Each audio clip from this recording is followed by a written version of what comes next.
I received $3.6 billion from FDI in 2003. जी जी। अगर real estate की बात करें तो Blackstone is the largest investor in commercial real estate. मैं अलग अलग जगह पे रहा। मैं एक साल मैंने यूके में भी काम किया हुआ है with a company called Barrett Homes. Oh हाँ।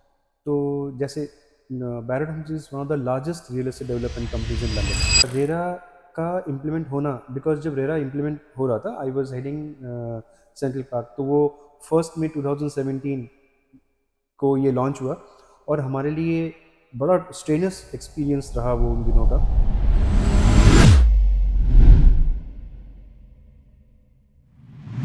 First of all, welcome to Greg Answer. How are you? Very well very well, thank you Abhishek ji, thanks lot.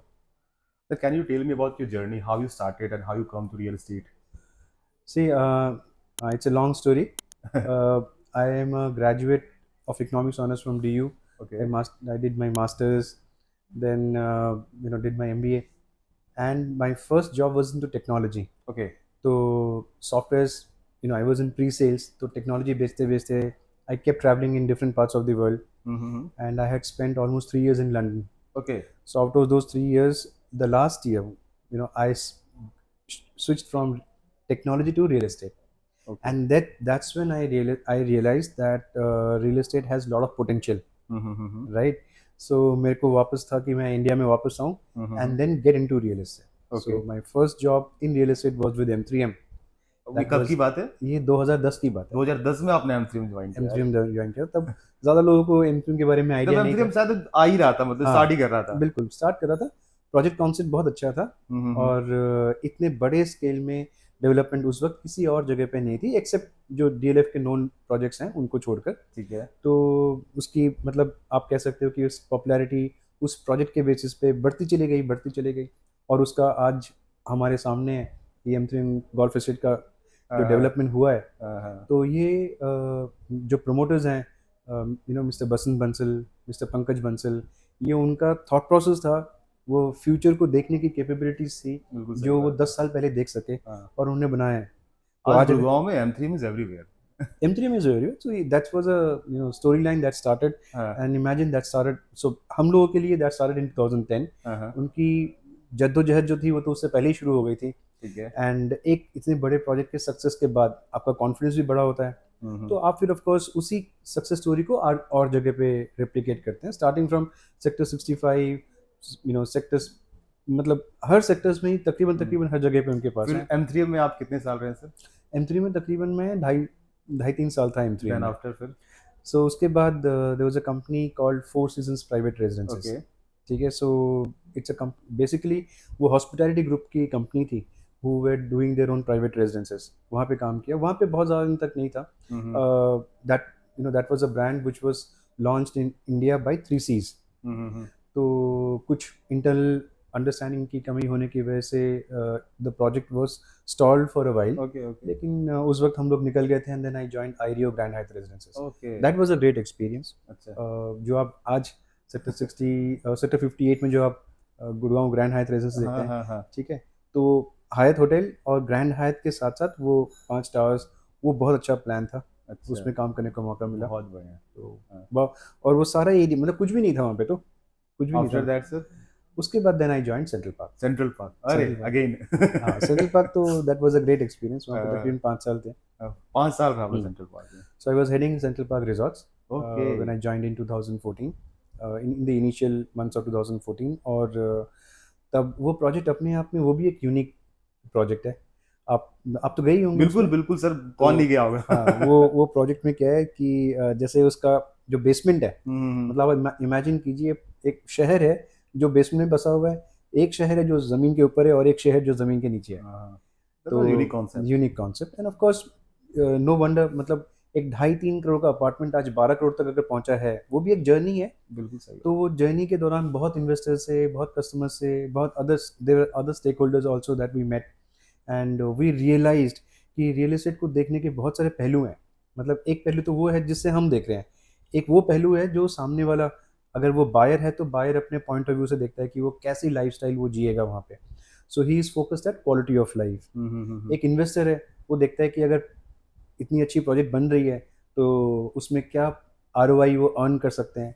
बिल्कुल सही। ठीक है। एंड ऑफ कोर्स स्टार्टिंग में क्या था, जैसे कंस्ट्रक्शन लोन के टाइम पे बैंक्स आती हैं, तो बैंक भी अपना एक विजन रखता है कि ये प्रोजेक्ट कहाँ तक जा सकता है, और बैंक की जो फंडिंग आ रही है, इवन दो कोलैटरल्स होती हैं पूरा का पूरा कंसेशन लोन पे, लेकिन बैंक को भी होता है कि भी अगर आप इतना मोटा लोन दे रहे हैं तो उसकी वायबिलिटी बनती है कि नहीं। तो वो एक ऐसा प्रोजेक्ट है जिसमें सबने after central park sir, so after Central Park then I got into my own, okay and I was always keen to do something of my own in the real estate education bit, okay क्योंकि इन इतने दिनों में जो मैं अलग अलग जगह पे रहा, मैं एक साल मैंने यूके में भी काम किया हुआ है with a company called Barrett Homes. तो जैसे Barrett Homes is one of the largest real estate development companies in London. ठीक है, आप एयरपोर्ट हीथ्रो एयरपोर्ट में उतरने से लेकर पूरे शहर में घूमते रहिए, आपको अलग अलग जगह पे बैरेट होम्स की ब्रांडिंग भी दिखती रहेगी और बैरेट होम्स के प्रोजेक्ट्स भी दिखेंगे। बिल्कुल सही बात। तो ये एक क्योंकि शुरुआती तौर पे था, तो जो मैंने वहाँ पे देखा कि रियल एस्टेट में कोई भी इंसान without getting the normal training and qualifying a certain test आप उसमें एंटर नहीं कर सकते। अनफॉर्चुनेटली हमारे यहाँ पे अभी तक वो नहीं हुआ, अभी तक मतलब it's easy entry, entry barriers नहीं है। अभी आपने बताया आप लंदन में रहे, यूके में रहे, एक दुबई में क्या है कि there is a concept blockchain. जी जी बिल्कुल। इसमें इंटायर डेटा को आप डालते हो, जी, इसमें इजीली कोई भी एक्सेस कर सकता है और देख सकता है कि कौन सी फ्लैट कब बिकी है और किसको बिकी है और किस रेट पे बिकी है। सिस्टम बहुत ही ट्रांसपेरेंट होता है जी। इस तरह की ट्रांसपेरेंसी क्या मीडिया में एक्सपेक्ट कर सकते हैं जी, और क्यों नहीं कर सकते? मतलब ये देखिए क्या होता है, सो ब्लॉकचेन में आपको बेनिफिट क्या है, ब्लॉकचेन में आपको डेटा सिक्योरिटी मिलती है सबसे पहले।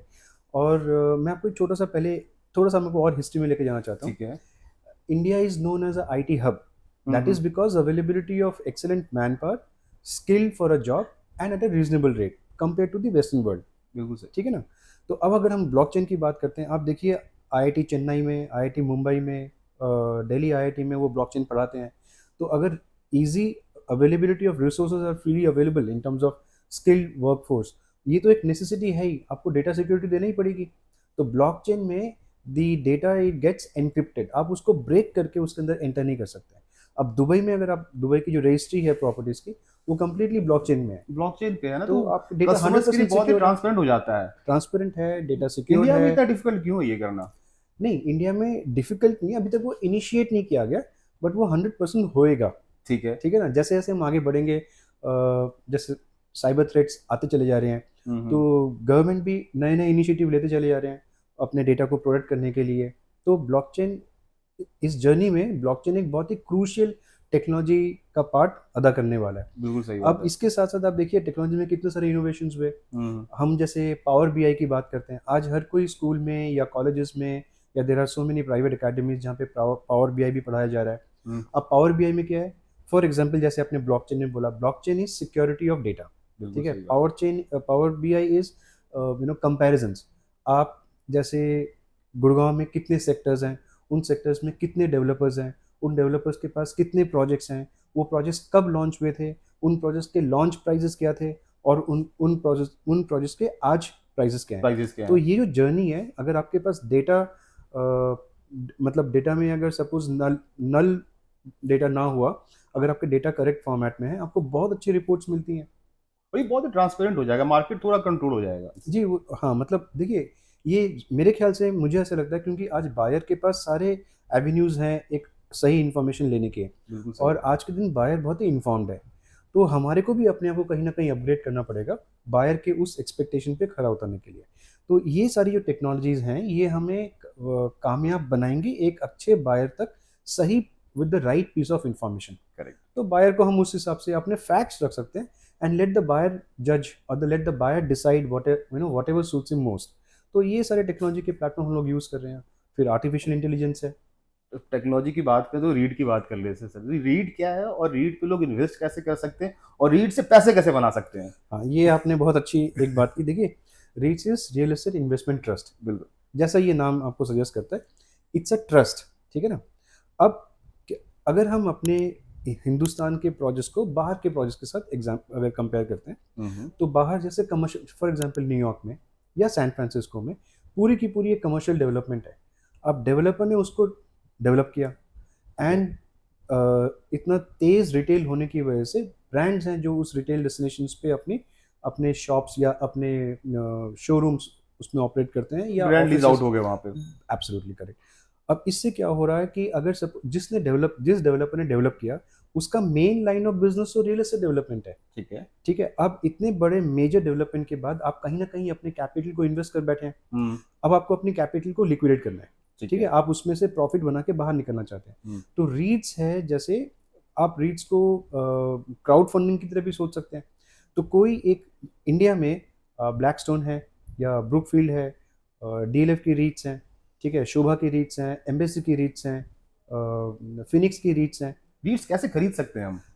जैसे कैसे रीट्स invest को कर आप सकते मान हैं? के चलिए, जैसे म्यूचुअल फंड आप खरीदते हैं, ठीक है। तो रीट्स को भी आप एक म्यूचुअल फंड की तरह खरीद पाएंगे। ओके। ठीक है, एग्जैक्टली सेम कॉन्सेप्ट पे। और सेबी इस रीट्स को, जो रीट्स की जो बॉडी या जो आप कहते हैं जो फंड्स हैं, इनको सेबी मैनेज करेगी, या सेबी इसको जो मतलब कंप्लाइंसेस जो है वो सेबी देखेगी, जैसे स्टॉक मार्केट को सेबी देखती है। ठीक है। अब आप स्टॉक मार्केट में कैसे स्टॉक परचेज करते हैं, या आप म्यूचुअल फंड कैसे लेते हैं? तो आईसीआईसीआई बैंक के म्यूचुअल फंड आपके पास आते हैं। आप डिसाइड कर सकते हैं कि आपने 1 लाख लगाना है, 2 लाख लगाना है, 5 लाख लगाना है, या आपने 10 लाख लगाना है, depending upon the portfolio of the investor, वो लगा सकते हैं। रीच कैसे इसको ईजी कर रहा है? फॉर एग्जाम्पल, आज हमारे यंगस्टर्स हैं, ऑन एन एवरेज आज India is the youngest large economy in the world. हमारी मीडियन एज 28 साल है। अब 28 साल का कोई प्रोफेशनल जिसने करियर अपना शुरू किया है एक मेट्रो सिटी में आके, उसके लिए एकदम से 5 करोड़ 6 करोड़ की प्रॉपर्टी खरीदना तो शायद ओवर कमिट हो जाएगा। बिल्कुल सही। लेकिन उसके सेविंग्स में मान लेते हैं 15 लाख 20 लाख या 30 लाख रुपए हैं, जिसमें पार्ट अमाउंट वो रियल एस्टेट इंडस्ट्री में इन्वेस्ट कर सकता है। तो through REITs, if he wants to invest only 10 lakhs out of his savings, he can do that. तो रीट्स में कोई बैरियर नहीं होता, मतलब आप 5 लाख 10 लाख से इन्वेस्टमेंट कर सकते जी हो? बिल्कुल, आप जैसे स्टॉक मार्केट में भी बैरियर नहीं है। हाँ, हाँ। आपके ऊपर डिपेंड करता है आप क्या लगा सकते अच्छा, हैं। Real estate investment. तो इसमें भी सेम, इसका जो ऑपरेशनल बैकग्राउंड है हम इसको और डिटेल में डिस्कस कर सकते हैं, may be for some other time. But इसमें क्या है कि आप इन्वेस्टमेंट आपके ऊपर डिपेंड करता है कि आप कितना इन्वेस्ट करते हैं। अच्छा। क्या आज मैं 10 लाख रुपए लगा के कोई रियल एस्टेट ले सकता हूँ गुड़गांव में? नहीं ले सकता। लेकिन क्या मैं 10 लाख रुपए लगा के ब्रुकफील्ड का रीट्स परचेज कर सकता हूँ? बिल्कुल कर सकता हूँ। ठीक है। तो इट्स लाइक मेरे पास उस पर्टिकुलर प्रॉपर्टी में जो ब्रुकफील्ड की रीट्स है उसमें मेरी इन्वेस्टमेंट हो गई। अब मुझे लगता है कि रियल एस्टेट मार्केट आगे के लिए बहुत बढ़िया है। ठीक है, हो सकता है किसी को कम लगता हो। तो मेरी कमिटमेंट या मेरी बेस्ड ऑन माय अंडरस्टैंडिंग, मैं ब्रुकफील्ड के रीट्स में पैसे इन्वेस्ट कर सकता हूँ। तो जो इन्वेस्टमेंट पे उनको रिटर्न मिलती है उसका एक प्रोपोर्शनेट अमाउंट वो अपने इन्वेस्टर्स को दे देते हैं। तो मतलब मुझे जो अमाउंट मेरा लगा हुआ है वो लगा ही रहेगा, बट मुझे इंटरेस्ट मिल गया। इंटरेस्ट एज इन जो आरओआई मुझे एक्सपेक्टेड है या जो कंपनी ने मुझे पहले कंफर्म किया है वो मुझे मुहैया हो जाएगा। अरे वाह। तो ये इस तरीके से रीट्स फंक्शन करता है। Great sir. महाराष्ट्र रेरा ने भी बहुत बड़ा एक्शन लिया। टोटल महाराष्ट्र में 47,000 रजिस्टर्ड ब्रोकर थे जी। इसमें से करीबन 20,000 ब्रोकर के लाइसेंस कैंसिल हो गए। उनका एक एग्जाम हुआ रियल एस्टेट सर्टिफिकेट के लिए, और वो उन लोगों ने एग्जाम क्लियर नहीं किया जी। तो मुझे लगता है एक अच्छा स्टेप उठाया है कि आपको अगर रियल एस्टेट में आना तो एग्जाम देना, वो क्वालिफाई करना पड़ेगा। क्या इस तरह का स्टेप गुड़गांव में भी होना चाहिए, उठाना चाहिए गवर्नमेंट्स को? क्या मैं आपको एक एग्जांपल दे सकता हूँ और फिर हम इस बात पे आते हैं? बिल्कुल बिल्कुल। ठीक है, अगर आप मान लेते हैं कि आप यूएस में या कनाडा में, यूके में, दुबई में या ऑस्ट्रेलिया में आप एक रियल एस्टेट एजेंट या एक रियल्टर बनना चाहते हैं, तो क्या आप वहाँ के जो नॉर्म्स है, जो वहाँ पे जो पैरामीटर्स सरकार ने सेट किया है, क्या उनके एग्जाम्स को, क्या उनकी पढ़ाई किए बिना, वहाँ पे एग्जाम क्वालिफाई किए बिना आप वहाँ पे रियल्टर बन सकते हैं? नहीं बन सकते। नहीं बन सकते। इसका मतलब क्या है? ट्रस्ट फैक्टर वहाँ पे, जब एक बायर एक रियल्टर के साथ बात करता है, the buyer is assured that he is talking to somebody who is qualified to give advice on that particular subject. अब देखिए हमारे यहाँ पे क्या है, ऑन द कॉन्ट्ररी, कोई भी इंसान, ठीक है, कोई भी इंसान जो रियल्टर बनना चाहता है वो बन सकता है। बन सकता है, कोई बैरियर नहीं है, कोई बैरियर नहीं है, एंट्री बैरियर तो जीरो है।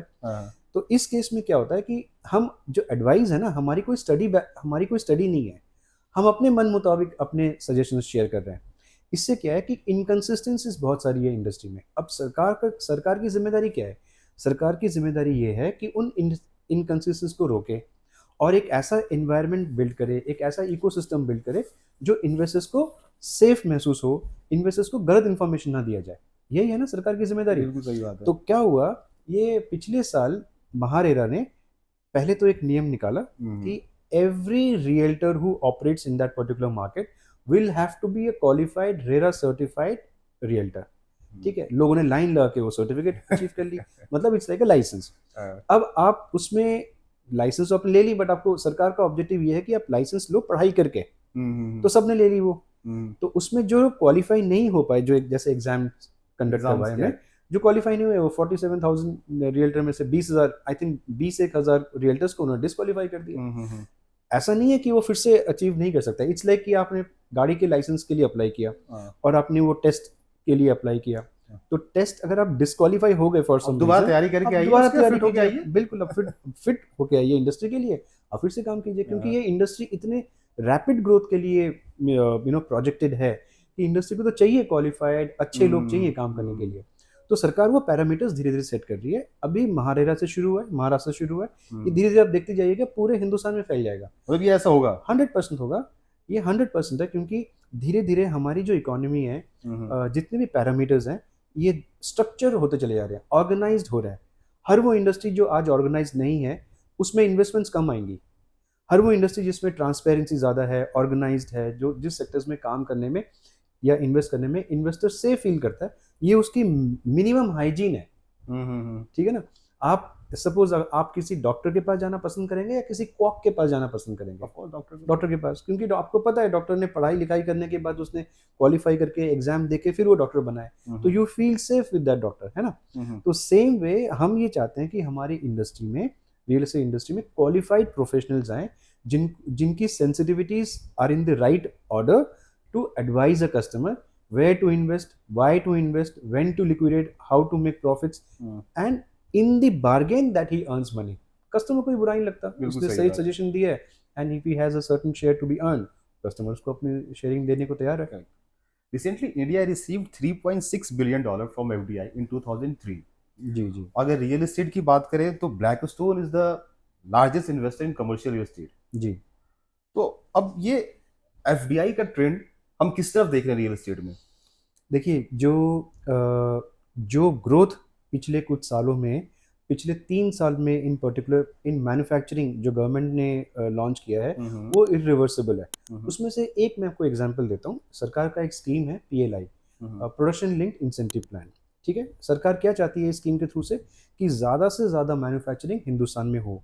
अभी तक हमारे कंट्री में 67% of the population was in agriculture, और 67% पॉपुलेशन पैदा कर रही है या कंट्रीब्यूट कर रही है ओनली 5% टू द GDP। तो आप इमेजिन कर सकते हैं कितना बड़ा गैप है।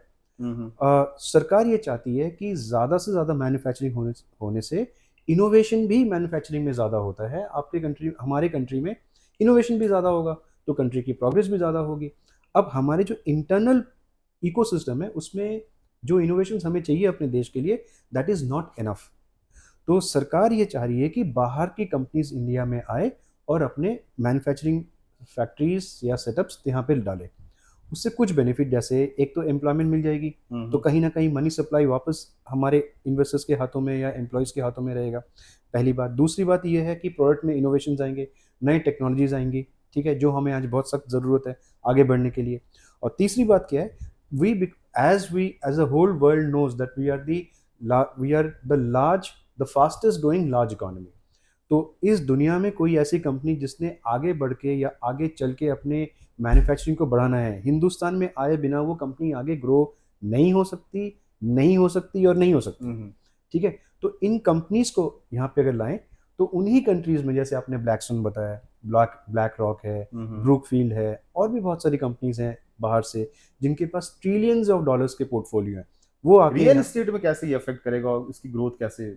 जैसे हमने अभी आपस में डिस्कस किया, तो ये फैक्ट्रीज कहाँ बन रही है।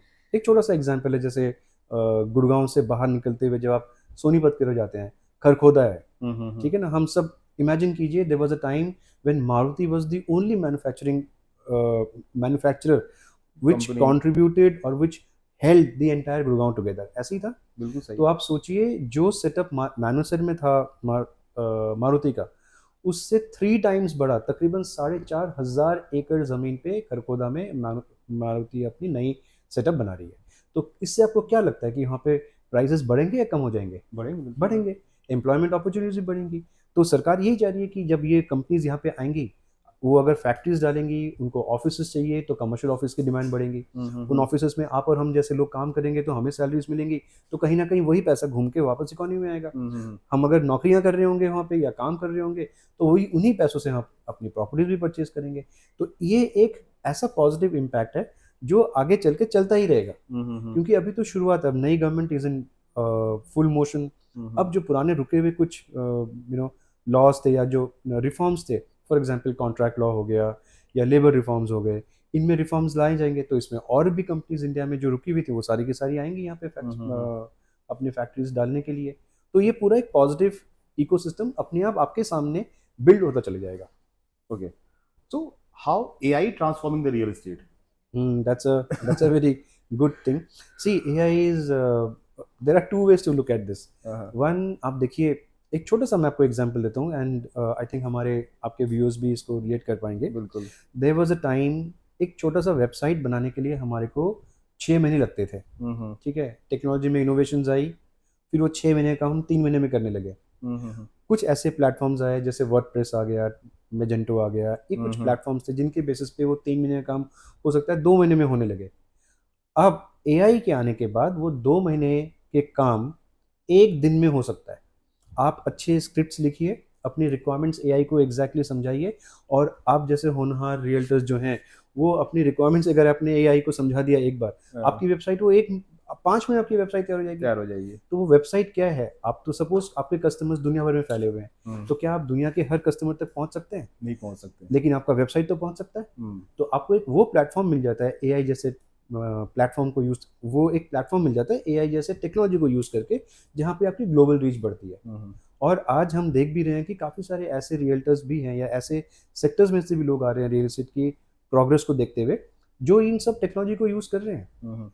देखिए, पिछले कुछ सालों में या पिछले कुछ महीनों में जैसे माइक्रोसॉफ्ट से या गूगल से बहुत सारे लोगों की नौकरियां गई हैं। ठीक है, और आप खुद देख सकते हैं आप आपके कितने इन्वेस्टर्स हैं, आप कितने लोगों से मिल भी रहे हैं, जैसे हम लोग अभी बात भी कर रहे थे, ये काफ़ी लोग हैं जो रियल एस्टेट में आ गए हैं। तो वो अपने टेक्निकल बैंडविड्थ को या टेक्निकल अंडरस्टैंडिंग को लेके काम कर रहे हैं, जो काम किसी नॉर्मल रियल्टर को जिसको आइडिया नहीं है एआई का, वो आज भी एक वेबसाइट जैसे छोटी सी चीज़ को बनाने में 2 महीने लगा रहा है, और वो काम शुरू ही कर रहा है इन प्लेटफॉर्म्स को।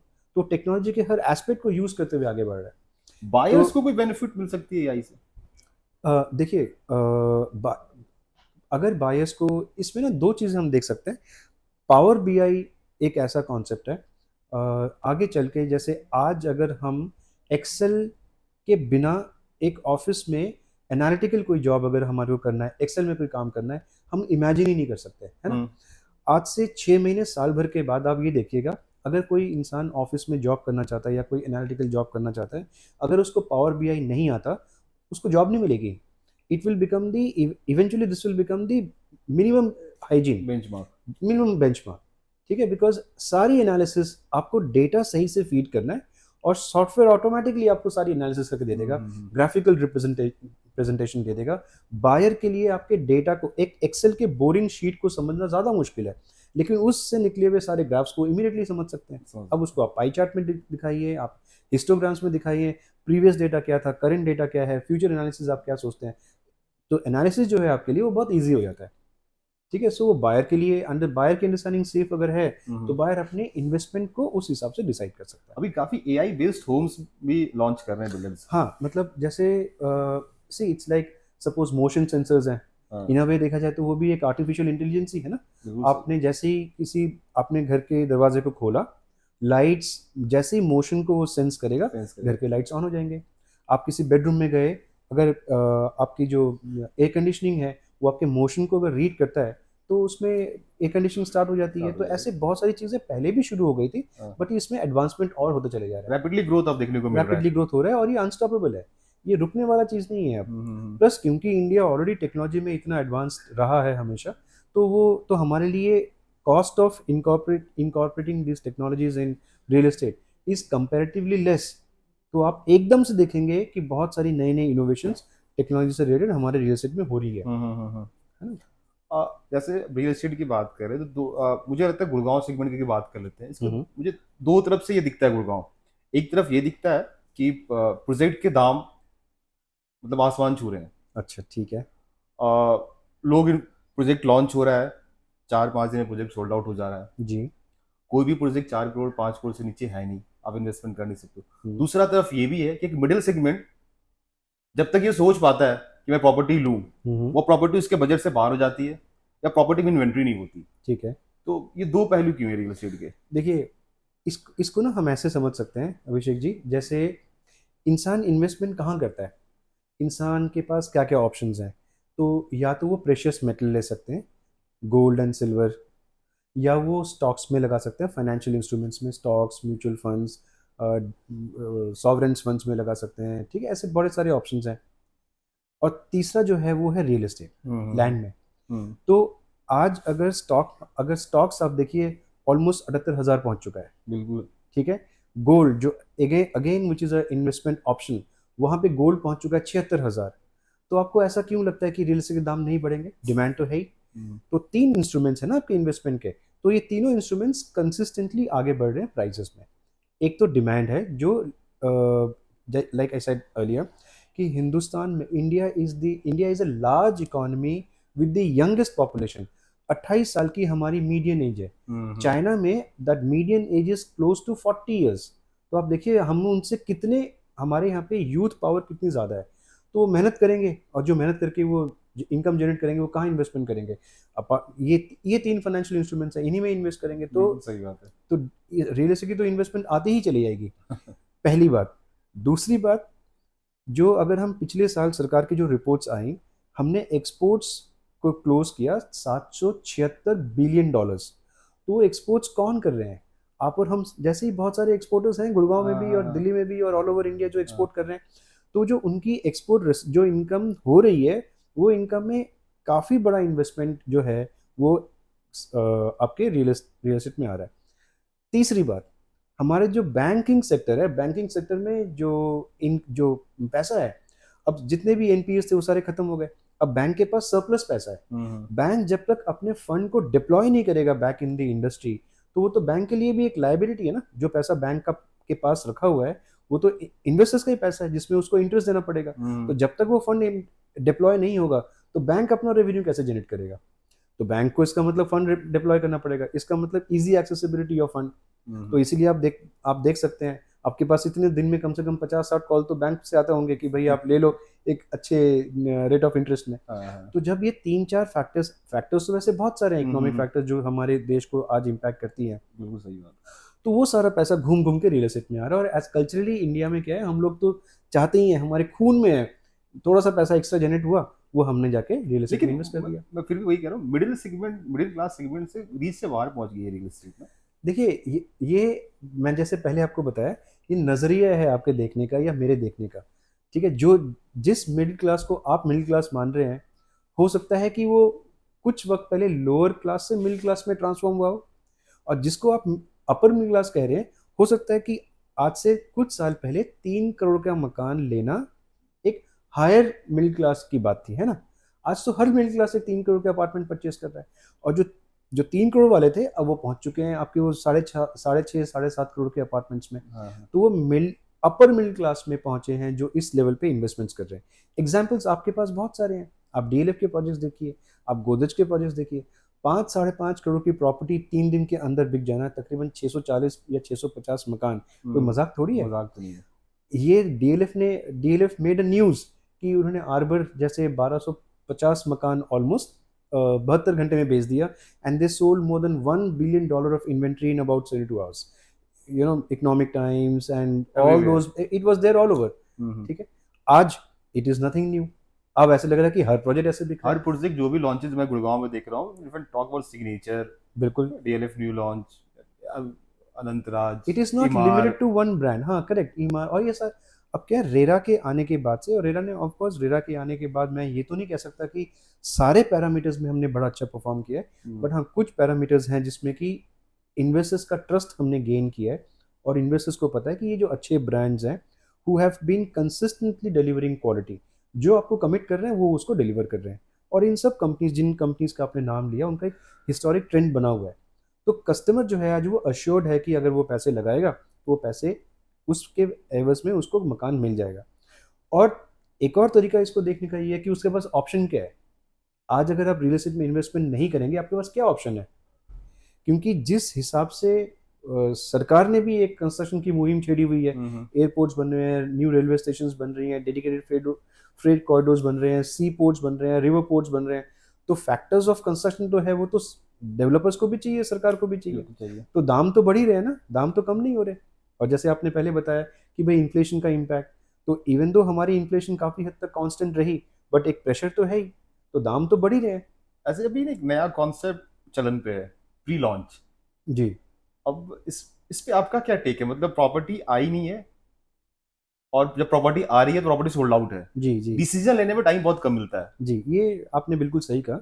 As a matter of fact ये तो आज की रियलिटी है, ठीक है। मतलब लेकिन रेरा भी है, सब कुछ है, पर ये प्री लॉन्च फैक्टर पता नहीं, मुझे समझ नहीं आता। मतलब देखिए, रेरा का इम्प्लीमेंट होना, बिकॉज जब रेरा इम्प्लीमेंट हो रहा था, आई वाज हेडिंग सेंट्रल पार्क, तो वो 1 मई 2017 को ये लॉन्च हुआ, और हमारे लिए बड़ा स्ट्रेनस एक्सपीरियंस रहा वो उन दिनों का। ऑब्जेक्टिव ये था कि बायर्स के लिए मार्केट को, या जो गवर्नमेंट, जो डेवलपर्स कमिट करती है, उसको स्टैंडर्डाइज करना। कार्पेट एरिया आप नोटिफाई कीजिए, है ना। और आज जो आप ईओआई की बात कर रहे हैं, कहीं ना कहीं वो रेरा के जो बेसिक प्रिंसिपल्स है या बेसिक रिक्वायरमेंट्स है, उसी को डिफाई करता है। साइजेस का पता नहीं, या चेंजेस हो सकती हैं। और प्री रेरा लॉन्च में आ गया ईओ एक्सप्रेशन ऑफ इंटरेस्ट, जिसको आप ईओआई कह रहे हैं, उस पर बिक रहा है। तो क्या रेरा ने ये इसको अप्रूव किया हुआ है? नहीं किया, बट एज अ रियलिटी लोग चेक्स ले रहे हैं। बट एवरीवन इज डूइंग ना, बड़े बिल्डर्स में नाम ही लूंगा, पर एवरीवन इज डूइंग। हां, everyone is doing it, I am aware of it. तो ये हो सकता है कि सरकार इलेक्शन के दौरान बिजी रही होगी, बट आप मान के चलिए कि इसमें इम्पैक्ट आने वाला है। अच्छा। इसको फोर्सफुली इसको फिर से एनफोर्स किया जाएगा, जिसमें कि ये जो प्रोसेस था ईओआई का, कहीं ना कहीं इसको इसके ऊपर रुकावट आएगी। ओके, में लगाई जाएगी brakes. Okay sir, as you started आईरीड, ये आईरीड है क्या और ये रियल एस्टेट में कंट्रीब्यूट कैसे कर रही है? ओके, आईरीड एकेडमी का फुल फॉर्म है Indian institute of real estate education and entrepreneurship development. अब मेरे को इतने साल हो गए रियल एस्टेट में काम करते हुए, तो जो मेरी एक फर्स्ट हैंड एक्सपीरियंस था, वो था कि जिस टाइप के ग्रेजुएट्स हमें चाहिए थे, वो हमें कभी मिलते नहीं हैं। और जो लोग हमें मिलते हैं, उनके ऊपर हमें बहुत मेहनत करना पड़ता है, ऑन जॉब ट्रेनिंग करवानी पड़ती है। इसका मतलब कंपनी अपनी रिसोर्सेज उनमें इन्वेस्ट करती है, और जब तक वो फर्स्ट टाइम एक रिसोर्स तैयार होता है, वो जॉब छोड़ के कहीं और चले जाता है। ये एग्जैक्टली वही सिचुएशन है जब इंडिया में टेक्नोलॉजी के दौरान, जो एक गोल्डन एरा में देखा जाए, कंपनियों में इटरेशन रेशियो बहुत ज़्यादा थी, क्योंकि ट्रेंड या स्किल्ड वर्कफोर्स मिलता नहीं था। आप किसी को तैयार करो, रिसोर्स कहीं और चले जाता है, ठीक है। तो इस ऑप्शन को, या ये जो पेन पॉइंट है आज हमारे इंडस्ट्री में, मार्केट में, अब वो हर स्टेक होल्डर के लिए, डेवलपर के लिए भी वो है, बड़े चैनल्स के लिए भी वो है। आईपीसीज हो गए, चाहे वो जेएलएल है, सीबीआरई है, कुशमैन है, कॉलियर्स है, सेविल्स है, इन सबको सेम प्रॉब्लम है। तो इस जो चैलेंज को एड्रेस करने के लिए हमने आईरीड के ऊपर मेहनत की, और उसमें एक डिटेल्ड, उसमें 2 टाइप के प्रोग्राम्स हैं। एक है शॉर्ट टर्म कोर्स और एक है करियर कोर्स। तो करियर कोर्स में ग्रेजुएट्स आते हैं अलग अलग यूनिवर्सिटीज़ के साथ और कॉलेजेस के साथ, हम लोग टाई अप कर रहे हैं, एंड उनके लिए हम एक स्पेशल पे आफ्टर प्लेसमेंट ऑफर निकाल रहे हैं। ओके। तो हमें लगता है कि अगर कैंडिडेट अच्छा है, उसमें वो क्वालिटीज़ हैं जिसको एक तरीके से अगर तराशा जाए, उसको अच्छी कंपनी में प्लेस किया जा सकता है। हमारा फोकस हुआ है, ठीक है। तो हमारा फोकस ये है कि जो आज इंडस्ट्री में जो बड़ा चैलेंज है स्किल्ड वर्कफोर्स की, उसको एड्रेस करने की। बहुत बढ़िया। तो you ये are contributing to real estate. Thank you Okay sir, thank you so much. Thank you so much for your time sir. Sure, thanks. Thank you sir.